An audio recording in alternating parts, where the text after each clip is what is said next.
This video made possible by the ICC Stellar Surveyors and subscribers like you.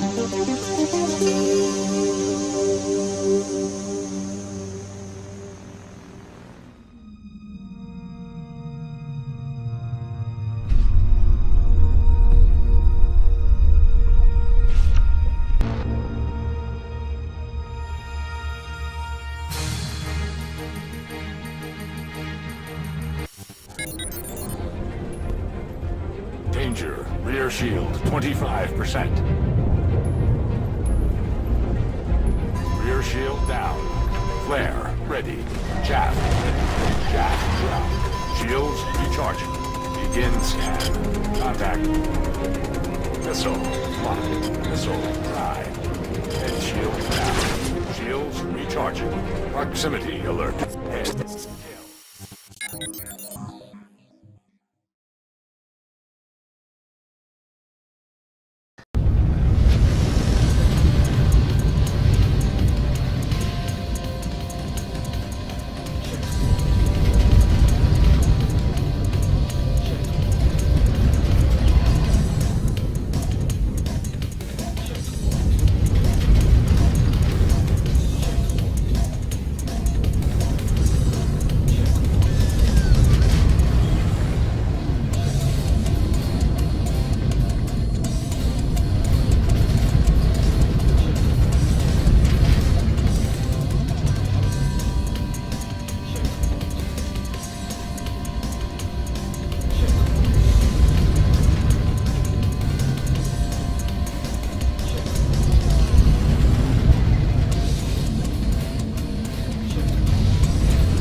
So welcome back, good to see you guys again.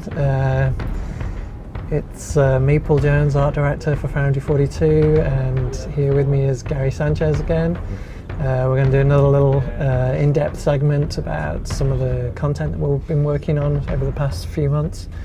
Today we're going to cover Resumen. Obviously those fans who've been around with us for a long time will be aware that Resumen mining platform has been part of Squadron 42 probably since we first started.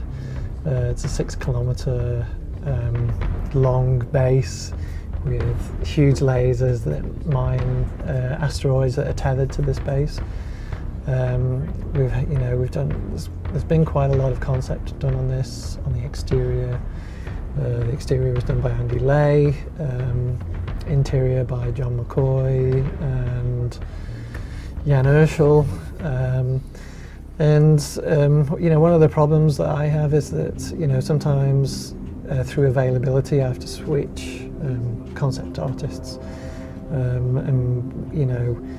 the difficulty for me is basically that sometimes the artist style is slightly different, or it may be that I haven't given strong enough direction. That does happen sometimes. I hold up my hands.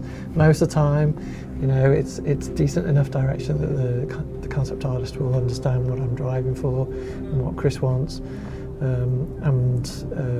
arrive at something good. But with Resumen, we originally, for the interiors, we originally started off with 2 interiors. It was called a small room set and a large room set. And they did exactly what they said on the tin. One was for small rooms, one was for large rooms. So, like hangars, one was for like corridors and stuff. But we quickly found that we were suffering from sort of visual fatigue. There was a lot of repetition. It was orange was our sort of accent colour, but it was becoming too repetitive. Obviously we're striving to make a AAA experience. We're wanting that depth. We want it. You guys want it. So between us, me and Gary, Gary's been driving a lot of this. We've been working hard on taking, as Gary would say, the spirit of the John McCoy stuff and kind of advancing it. So with a it's not on the screen at the moment, but you know, originally we started off with a corridor. We'll get to that in a bit, because the corridors are kind of, I see them as like the backbone of any sort of interior space. You know, from that, you know, everything sort of branches off, and it makes it a lot easier for you to sort of figure out style guides, colours, all that good stuff. But like I said, we've suffered from visual fatigue. There wasn't enough variety going on. It was kind of cool. I mean, the corridor that we had and the segments we had were good, but you know, after working on the iDris and the stuff that Nate and the team has done on that, you know, we basically sort of started to head towards more the archetypes. So what is it again, Gary? The 4 archetypes: technical and habitation and engineering. So those are the 3 that we've been working on just recently, and you know, you'll see stuff today that possibly Chris won't have seen yet. It's not fully signed off. He knows we're going in this direction, you know, but we've been really trying to sort of to push this as an environment set, because you know, this won't only be used for Shubin. There'll be other mining places, or we may use this, you know, we may reappropriate it and turn it into I don't know, like maybe some mobile mining base or something. Who knows? But you know, basically we're trying to create the variety, create the modularity. It'll give the designers that flexibility to sort of give the fans as much variety as possible, basically. So in our journey, this is sort of basically how we've been splitting it up. And like I mentioned, you know, we had orange everywhere. It was orange, orange, orange, orange, orange. So we basically, you know, it's a simple thing. We've just been changing up the color palette. For engineering, we've basically switched to yellow, just to continue. You know, a lot of people associate yellow with engineering. You know, it's more like JCB. It's like Caterpillar. It's that. You know, it's that sort of industrial feel. So that's kind of our signature color in one area. I mean, Gary, you've put this together. So yeah, and also to show that the more industrial part of Shubin is more dark and more like an underground industrial engineering area. So we, as Paul said, we retook some code of modern industry with putting something more high-tech in it and more personal from the game. So, and we also differentiate also the 2 levels of Shubin with making some transition props and room to harmonize all the design of all Shubin, but we still have, we wanted, it was a request from the gameplay. For the gameplay, it was to have 2 differentiate levels, so the challenge was to harmonize all the props, but we still having two atmosphere in the Shubin area. So the underground engineering and the technical and habitation area more and more high tech. So this is the main spirit of. So this basically shows, you know, your the tools and some security assets. And then basically engineering area is, you know, basically the larger the amount of color, that's your sort of base color. That's your theory, right? It's based on also on the lighting, because we will play also on 2 lightings that will define the atmosphere. So more dark light for all the engineering area, and more neutral white light for the technical area. Okay, so here, these are 2 existing concepts, sort of worked on by Jan Urschel. Yeah. Is it? Yeah, it was Jan, wasn't it? I think it's Jan. Yeah. And then this one is and that's John McCoy's. So basically, you know, we're taking a lot more style cues. You know, this is quite industrial, but we really liked what Jan had done with the large numbers and the big graphics down the side. So we're really just sort of taking more of that and bringing it inside. And also for the technical area, getting closer to John McCoy's original idea. Metals, slight orange accents, cool lighting, light greys, dash of white. It's hard to see on the screen at this angle. And so that's pretty much the route we've been taking. So we'll show you a few more pieces. What have we got? So we define each object and each props of the industrial engineering area like real industrial object, but with a touch that is defined by some modern materials to break with some too much old industrial code. So we keep some carbon fiber to define the pipes, to define some tools. So there is also all the graphics. And also, just pop back, also in the line work as well, one of the original sort of like ideas I guess it had with this set was there was always to be sort of a small amount of radius on the objects. It wasn't to be super harsh angles, 90 degrees or split, harsh folds in metal or whatever. There was always going to be a slight radius, softness. So Gary's kept that in mind. So we research, we keep the industrial code of the more modern industry existing from our days, even for the graphic stuff. Like this is from coming from NASA, and we modify to see what kind of sign it's research about what kind of sign we can translate to the industry and engineering area to have an immersive feeling.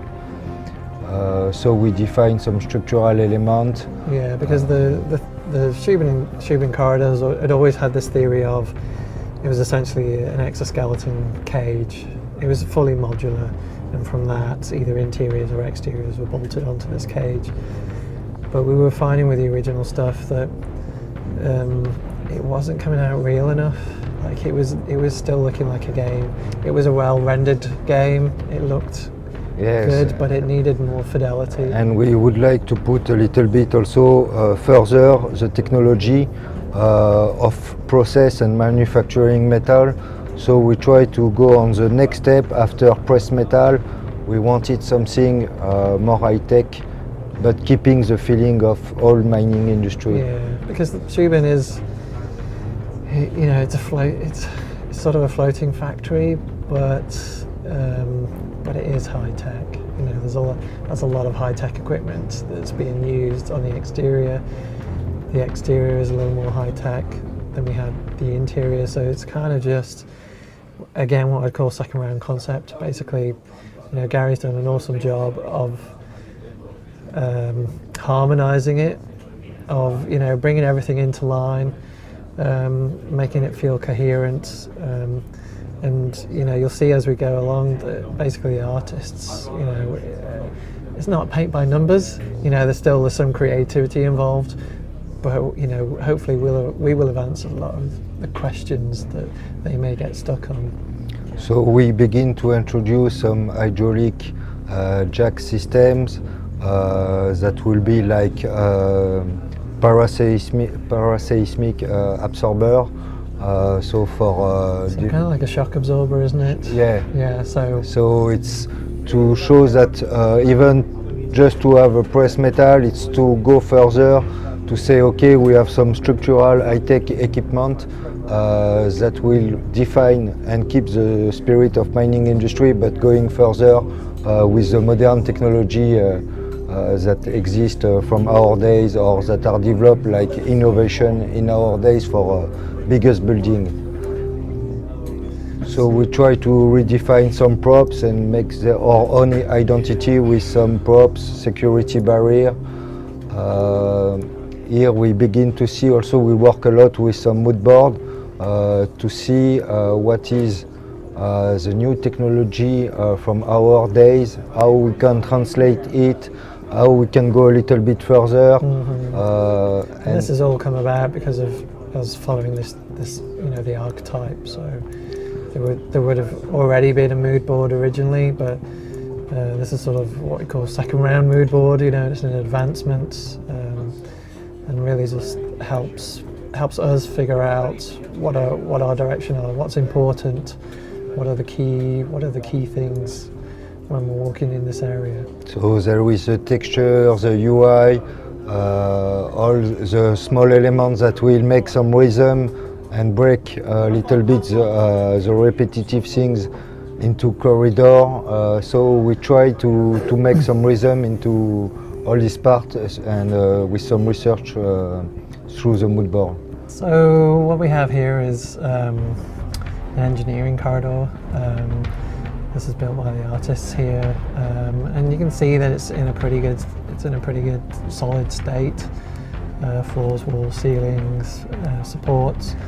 But it's at this stage where often we need to take it further. So again, we'll go to a second round pass of concept, and Gary's been the master of this, of sort of just taking it and really working up the detail. It's a lot more important these days for us to define the materials. In the past it used to be that I think the artists had a lot more leeway in a sense. They would have a concept image and you would leave it up to the artists to build the materials and off they would go. Here, we're trying to define it a lot more. Obviously we've got a lot of things to worry about, memory budgets, and streaming, and not duplicating textures and just being optimal.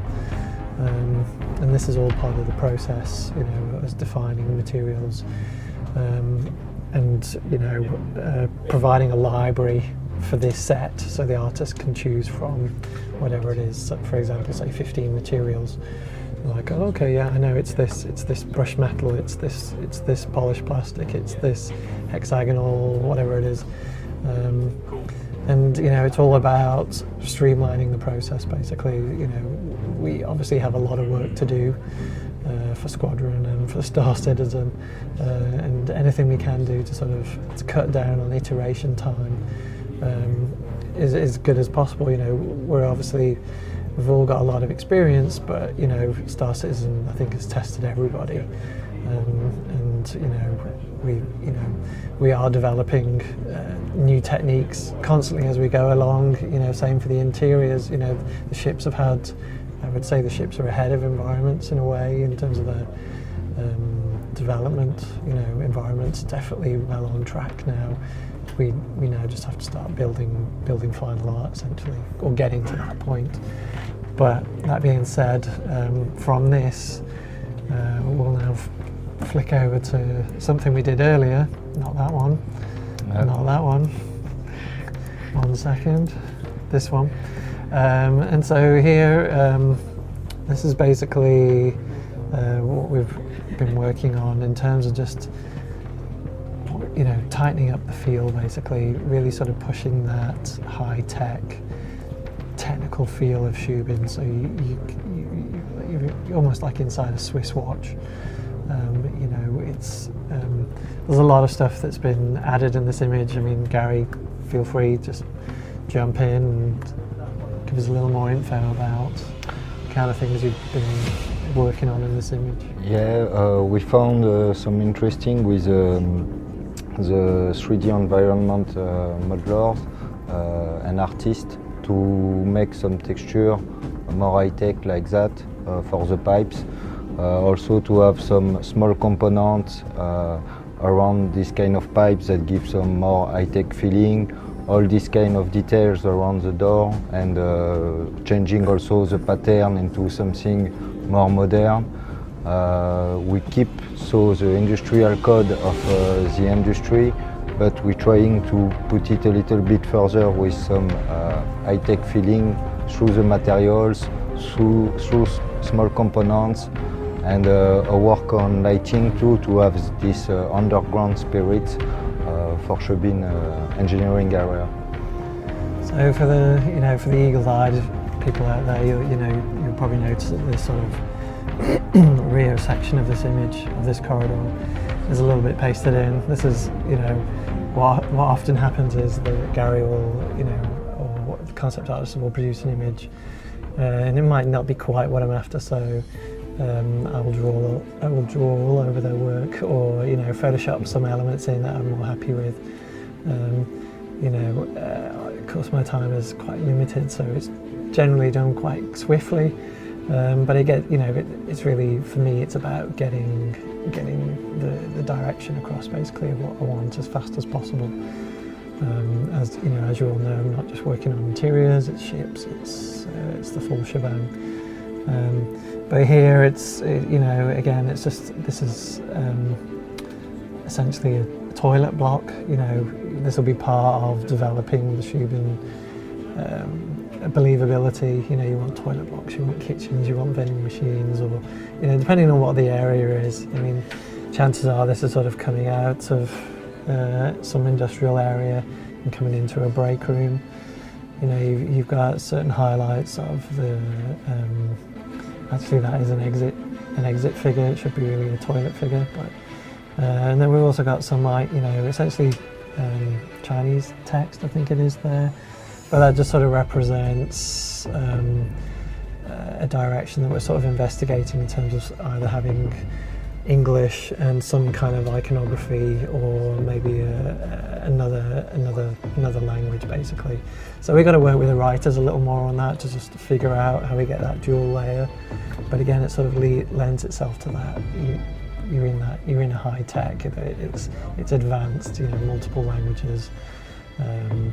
And so these are the things we're kind of working with. Again, we're also sort of figuring out lighting, mood, materials. The storytelling also through decals, to know how all the Shubin area has been constructed. So we know through the decals where is the part that has been conceived in the first part of the construction, and how it has been implemented few by few, so for having a more storytelling reinforcement.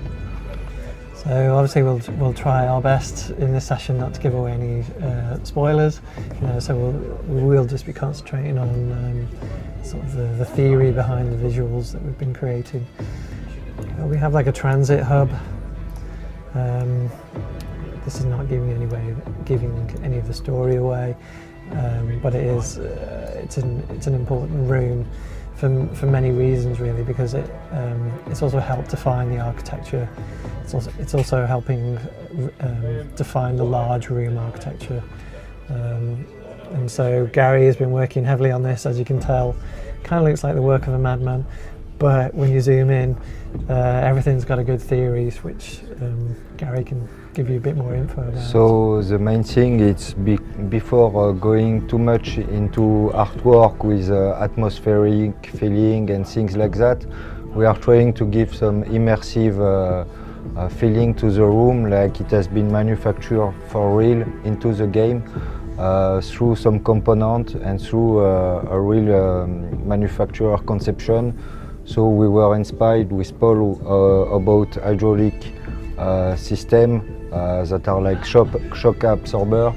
So we're kind of thinking of as if all the interior spaces essentially have a shock absorbing system. So say Shubin, I mean, and it's all theoretical, right? You know, but it's adding to the fiction of the world. So say Shubin facility gets hit by a large asteroid. Every segment has its own internal shock absorption, so theoretically will reduce damage.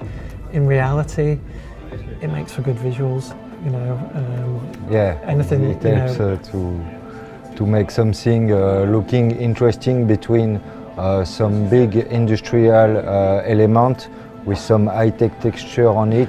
So we are keeping the code of industrial things, but with some conceptual engineering component. So this is what could be interesting in this kind of large room, to play with scale on different industrial component.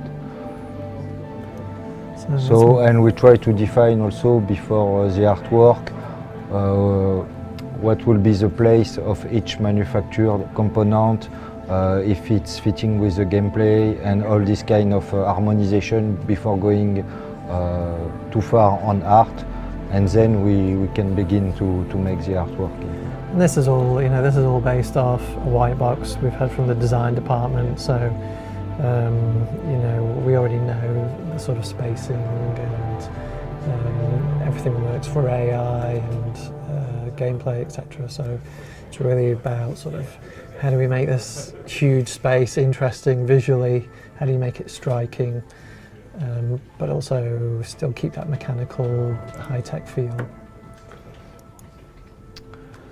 So here it's a preview of the foyer, so where we can see some holo table, some scanner parts, some industrial hydraulic system for the transit hub area, with not saying too much on it, but the idea was to play with some industrial component, with some high-tech feeling in some small part of this engineering area. Let's move on. What else have we got? So this is, as depending on various areas that you're in, you'll go through various security terminals or scanners, and so again, this is just coming up with sort of various props. These aren't fully signed off, but we like the feel of them, we like the design of them, like the complexity of them. This is something that maybe you stand in the middle of, and it rotates around you and scans you, and you have a couple of these in a row. So it'll kind of be it's either like security or immigration. It's like it's got that kind of feel before you move on to another area. Here it's more the feeling of technical and habitation area we wanted to give. So we refine some component of the engineering area, but translate with other color code and materials code. So this is very similar to what we've already seen. It's except instead of yellow, we've gone to white or light grey. But now we're in the technical area, habitation area. We're going to a more sort of clad interior, basically, a little less industrial, a little less hostile. But again, sort of still riffing off on this sort of exoskeleton cage, and then everything bolting onto it or into it. So Gary has basically worked on a whole series of what do you call them, variations. Obviously we don't just want a long corridor of the same panel. We've basically been given the artists, and you'll see here, a whole ton of variations that they can pick from, and depending on maybe what the designers want to do in the level, we'll be able to sort of influence it with the pieces of art that we throw in. So we've seen the technical habitation, so remembering of of the industrial feeling that we found on the engineering area. So we can see sometimes on some wall some pipes appearing for maybe some control or checking in. So we have also some data and some more computer feeling also, to have something more like a real technical area that combine industrial but also more advanced feeling. We have also this kind of panels that are maybe helping for advertising in habitation area.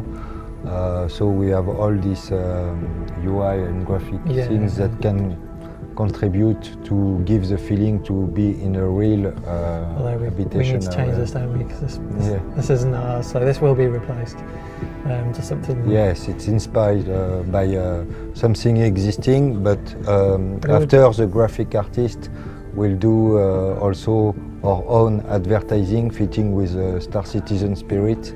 But as a first loop of the process, we use some graphic image that seduce us, then to modify it, but it's giving the feeling of about it. It'd be nice to have, that, you know, obviously you're going to have characters walking around, but we want to go further. You know, you want to, you know, in any good game environment, you want to have that believability. You want to have those multi-layer reads, you know, so it's not just the environment, it's effects, it's advertising, whatever it is. So, you know, we'll be able to, you know, it could be that we come up with, you know, some kind of branding that Shubin uses, or some kind of company that they always use for their advertising. So it could be a bit like, you know, work harder, or, you know, more rocks, more whatever it is, more money kind of thing. So, you know, we'll be able to inject an extra level of personality to the environment.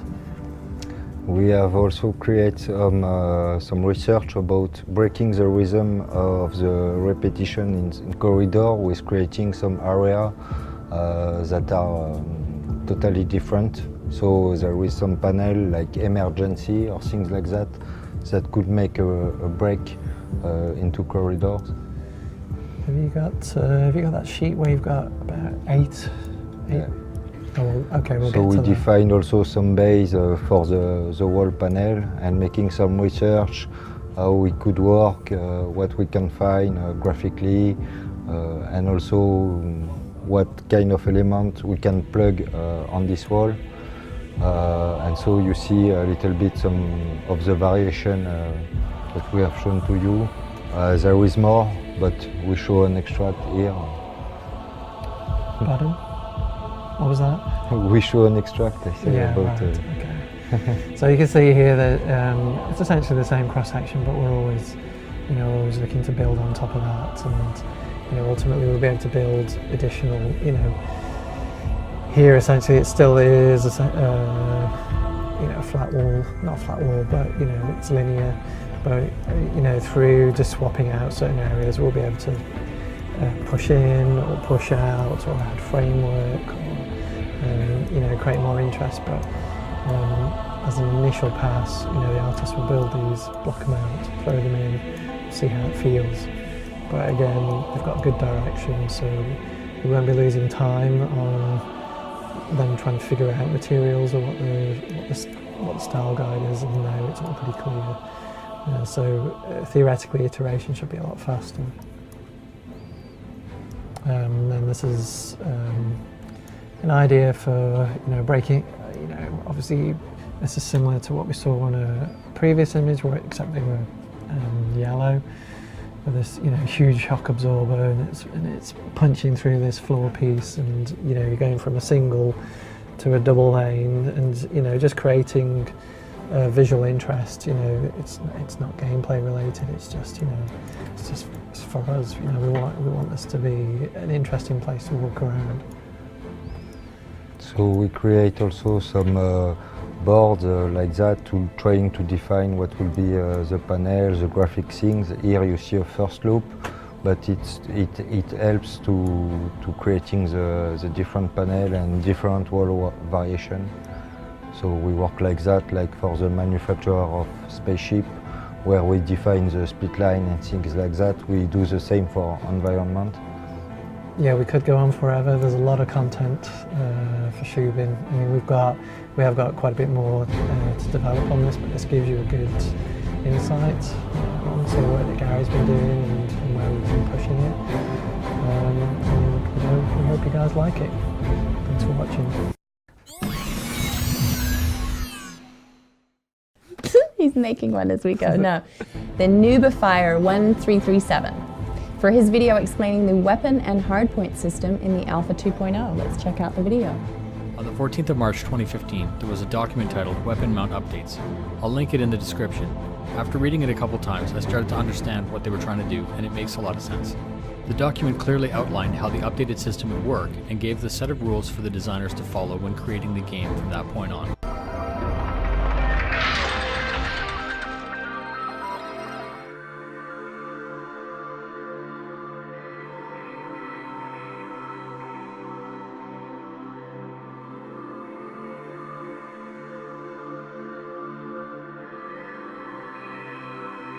We'll see you next round. We got 1, 2, 3. We'll see you next week on Around the Verse.